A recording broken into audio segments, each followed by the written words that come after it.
Is this the beginning of the end for Villa Vie? Today I'm reacting to the news that I just heard that Steve and Angela from Midlife Cruising have left the Villa Vie Odyssey.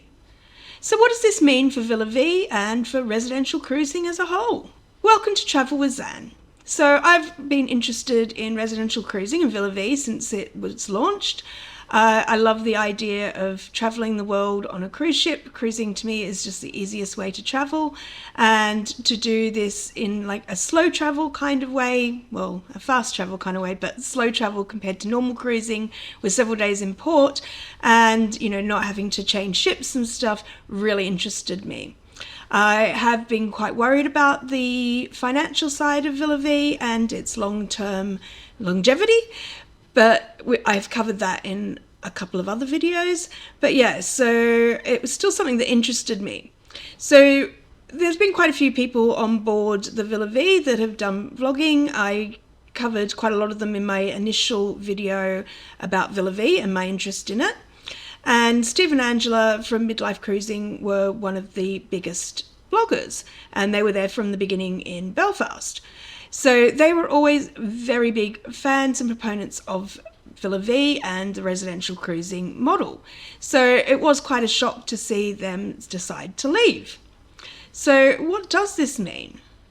Stay tuned and I'm going to give my thoughts on this. So for me, one of the biggest concerns I had about Villa Vie, in the Odyssey, from what I'd seen, was that it was a largely North American, US based lot of people that were residents on the ship, and as an Australian / Brit, I did wonder how I would fit into that community, whether they were the sort of people that I could fit in with. Obviously there's cultural differences there.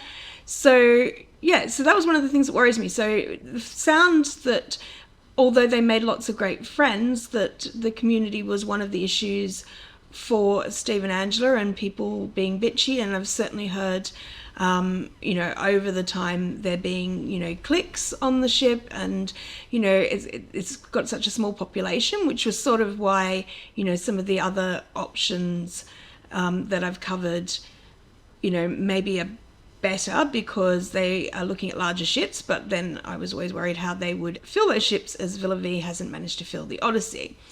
So yeah, with small groups of people, you do wonder, if there's people you don't get on with, or people who, join up together and decide they don't like you, how that would react, how that would cause your lifestyle to be impacted by it.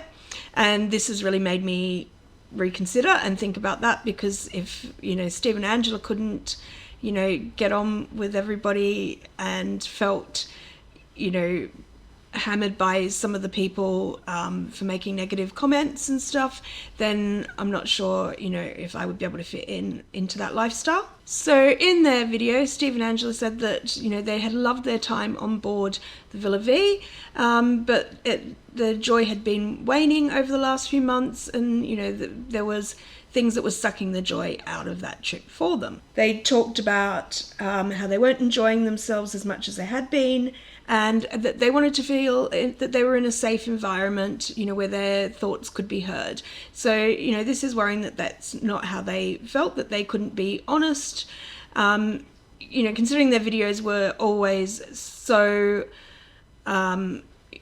positive about the experience, even when things went wrong. They would talk about the things that went wrong, but they were never really negative about it. So it was quite shocking to find out that they had been sort of persecuted for their thoughts. So they published this video a few days ago, and things really kicked off in the comment section, and Steve and Angela did reply. I think Angela in particular replied to quite a lot of the comments, and that did give a little bit more insight into what had happened.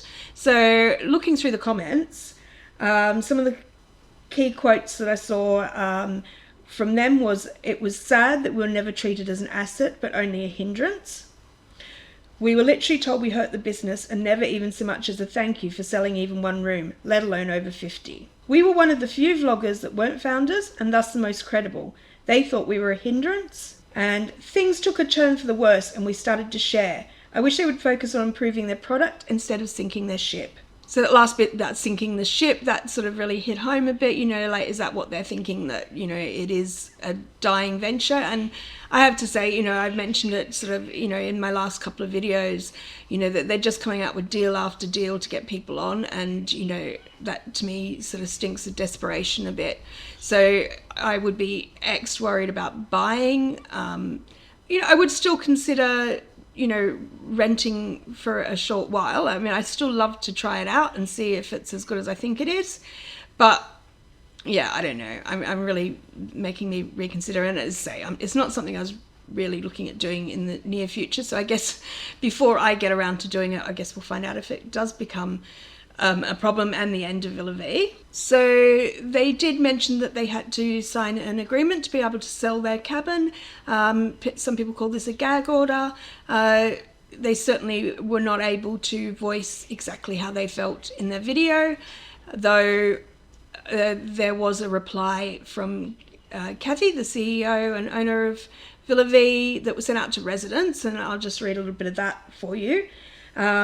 She said that it wasn't a gag order, but a standard mutual non-disparagement clause, something that she says is common in business agreements. So it has nothing to do with free speech. Freedom of speech and a private business agreement are very different things.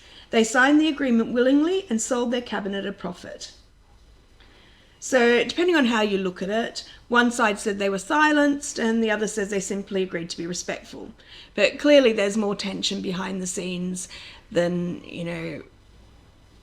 we're privy to, and is that an environment you'd really want to be living in? So it's not just Midlife Cruising that have left. They mentioned in one of their comments that at least 6 other owners that have left that they know of, and Joe Rhodes, who has a Substack blog that I've enjoyed reading. He's a very humorous, great writer. He's leaving in November, and one of the comments in his last post was, "Some of this, I'm sure, is yet another symptom of my increasing disengagement from life on the Odyssey. It's become even more of an out-of-body experience as my November departure date approaches." So with all these people leaving, I mean, that's quite a big turnover considering there's not that many people on the ship. It does make you wonder what the environment's like. I mean, obviously it's not going to be the lifestyle for everyone. So not everybody who joins up is going to stay. Obviously, if you were buying, you probably were planning on staying for at least probably a 3.5-year world trip. And, some people planning on staying up to the 15 years or even longer if they thought Villa Vie was going to be really successful and there'd be further ships for them to move to. So, yeah, I think there does seem to be quite a lot of the original people that seem to be leaving, which does make you worry. As I say, there's always going to be a percentage that think it's going to be the lifestyle for them, and it isn't. So yeah, I still really love the idea of a traveling home and, residential cruising. And that, as I say, the number of days in port is what to me makes a big difference compared to normal cruising. But this really does make me even more wary of these residential cruise ships. And I mean, it's a pity because, until people feel confident in them, then they're not going to get the people living on them. And, then it's a big catch-22 situation. So, yeah, I do think that such well-known and vocal supporters of Villa Vie have chosen to leave, and the fact that it seems that the Villa Vie management and also some of the founders haven't been treating them very well over this, that really does worry me. And no one wants to live in an environment where you feel that you can't be honest and and complain.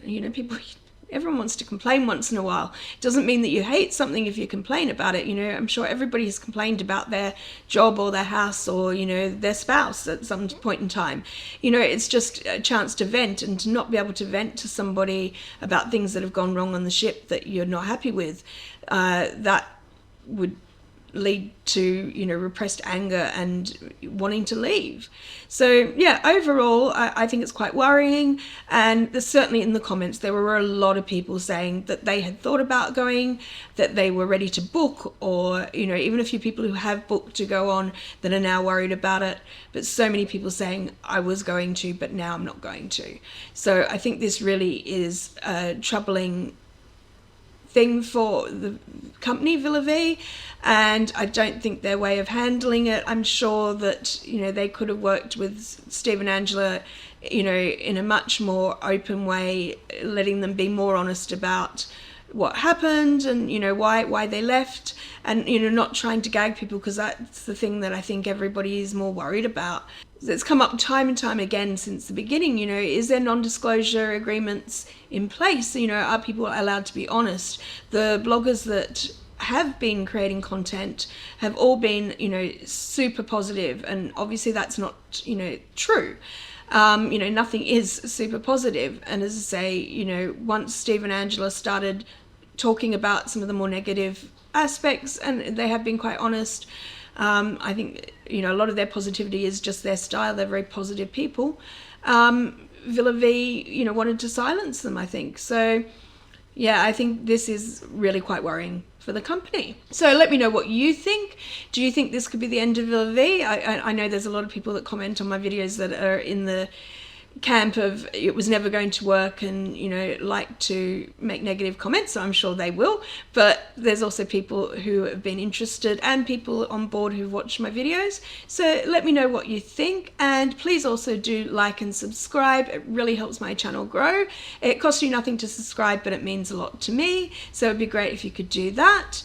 And yeah, until next time. So I'm in the middle of putting up my videos from my China visit, and then I'm going to be putting up some from America as well, where I went recently, and yeah, and then on to Europe next year. So yeah, like and subscribe to see all my content. Until next time, bye.